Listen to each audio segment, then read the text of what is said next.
Santiago del Carmen Maria, the queen of crowning thought. Spy circus on. Steroids. Reports are dropping like anvils today, and apparently ICE decided it was time to cosplay as some bargain bin version of a spy agency, signing off on up to $25 million for surveillance toys that would make any authoritarian drool. We're talking social media, monitoring that digs into every corner of your digital life, cell phone location tracking that hunts you down like you're some character in a bad action movie, facial recognition that scans you even when you didn't sign up for the parade, and remote hacking tools that basically kick the door down on your privacy without even knocking. And here's the fun part. They're not even pretending it's only for immigrants anymore. Now they're straight up saying they're coming for anyone who protests ICE or stands with those who do.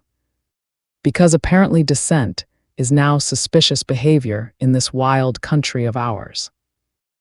The administration isn't even shy about the labels they're throwing around. They're calling anti-ICE protesters domestic terrorists, like people with cardboard signs and megaphones are suddenly armed militias, and they're promising to track the money and ringleaders, which is just coded language for we want to scare the hell out of you, so you shut up. And this is a direct slap in the face to the First Amendment, which protects your right to say the government sucks when it sucks, and the Fourth Amendment, which protects you from exactly this kind of creepy, stalker-level surveillance. But these people treat the Constitution like it's optional reading material instead of the contract they swore to uphold, and they're betting you'll be too tired, too busy, or too scared to push back. We're not doing that. We're not sitting quietly while our rights and our neighbors' rights get picked apart like some vulture buffet, and we're not going to swallow their fear tactics either, because communities under attack don't survive by hoping things get better. They survive by linking arms and refusing to be intimidated. They survive by calling out the corruption for what it is. They survive by showing up even when the people in power want them to disappear. And I hope every person reading this understands that silence is exactly what these clowns are counting on, and silence is exactly what we refuse to give. And while ICE is out here stocking up on surveillance gadgets, like it's Black Friday for wannabe dictators, the administration is also out in the Caribbean doing extrajudicial killings, like they're trying to speedrun the collapse of democracy. Because once you normalize one kind of state violence, the next one is always easier, and we've watched this pattern before. We've seen it in history books. We've seen it in governments who swore they were the good guys, right up until the moment the world realized they weren't. And I'm not here pretending this is some tiny problem we can ignore. This is a full-blown warning sign in neon letters blinking we are not okay. So here's the deal. We're talking about all of this, not sugar-coated, not watered down, not hidden behind polite phrasing that makes tyrants comfortable. We're breaking it down this Friday, December 5 at 12 o'clock p.m. ET in our first Friday's Zoom gathering, because if they're going to try to watch us, then we're going to watch them closer. And if they're going to target communities already under fire, then we're going to stand beside those communities even louder.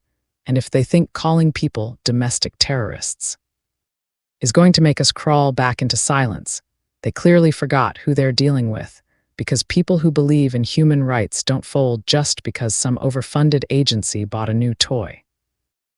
This isn't about fear, it's about clarity, and everybody watching this dumpster fire of a government rollout knows exactly what's happening.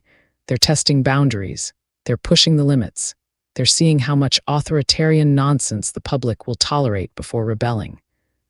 And every time we push back, every time we show up, every time we refuse to be intimidated, we remind them that people power still matters, and that their little surveillance shopping spree doesn't guarantee our silence, it only proves their insecurity.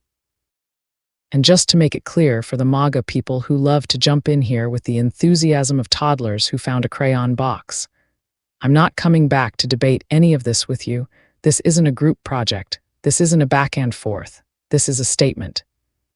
And I'm not here to babysit anyone's feelings about it. So go yell at the clouds, or file a complaint with whatever imaginary moral authority you think signed off on your nonsense, but don't expect me to hold your hand through your own denial. We're going to keep calling this out, we're going to keep showing up, and we're going to keep raising hell wherever injustice is hiding, because that's how communities survive. That's how movements grow. And that's how we protect each other when a government starts acting like citizens are the enemy. And if that makes some people uncomfortable, then maybe they should ask themselves why their comfort depends on other people losing their rights.